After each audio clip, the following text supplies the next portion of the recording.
Hello everyone, good evening.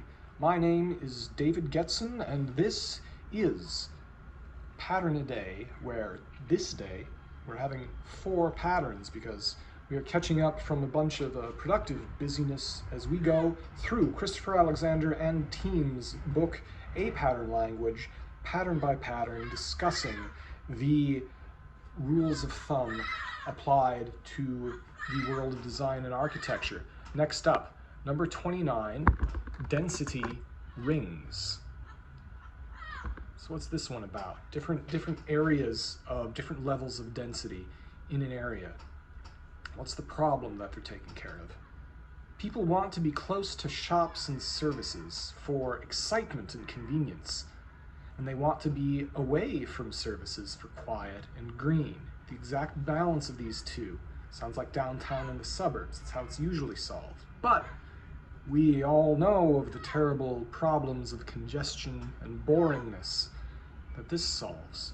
But the aggregate is in the balance of these two desires, which determines the gradient of housing densities in a neighborhood. So how do they solve this one?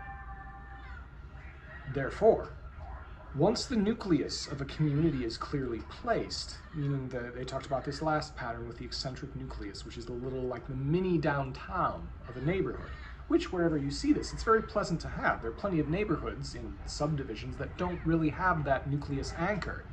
That's why they call it a bedroom community, and those always feel a bit bloodless, and that's where teenagers get really obsessed with punk bands because there's nothing else going on. It's, not that they wouldn't enjoy that if they lived in a city, but anyways. So, therefore, once the nucleus of a community is clearly placed, define rings of decreasing. Here's a better example. That's why teenagers hang out in parking lots, because there's nothing else sometimes close enough to them. Once the nucleus of a community is clearly placed, define rings of decreasing local housing density around this nucleus. If you cannot avoid it, choose the densities from the foregoing table. I'll use the table of densities just as a suggestion. But much better, if you can possibly manage it, to play density rings game to obtain these densities from the intuitions of the very people who are going to live in the community. Aha, this is one of the key parts of pattern language. What does he mean by there? Is that try to understand from talking with people how they would like this, how it would make sense to them to have places that are more dense, where it would make sense for them to have some type of more spaced out housing and tighter housing. So with this, close to where I live, there are the natural downtowns, like downtown Pasadena, downtown South Pasadena. A bit further south here, there's Alhambra, there's Glendale. There's a beautiful tiny downtown that actually is like an eccentric nucleus. It's even oriented like an eccentric nucleus, naturally close to the direction of downtown LA in San Marino. It's kind of La Città di Nonni. It's I like to call certain places like this the city of grandmas, because that's what it's like. There's like a bunch of shops where you can imagine grandmas living there, and they do. They are there, for real. So a bit closer in, 2 stops closer in from here is, or actually that way. It doesn't matter which way I'm pointing for you guys.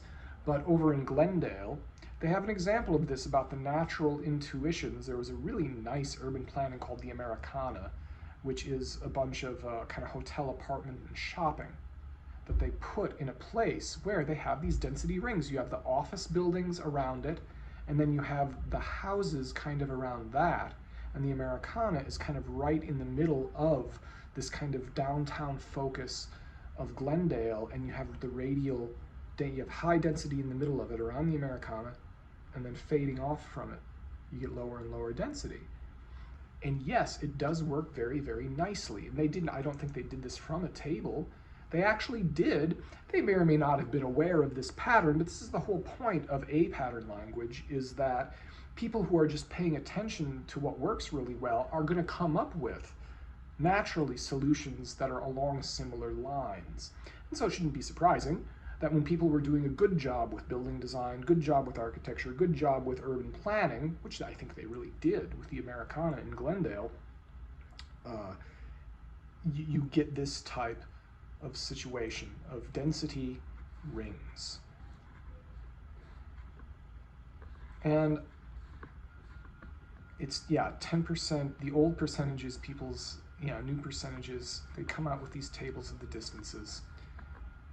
And then once you've created these things, then what do you do? What do you do in them? That's what we have coming up. Number 30, activity nodes. What you do within the density rings. Next time on Living Process. Thank you for listening.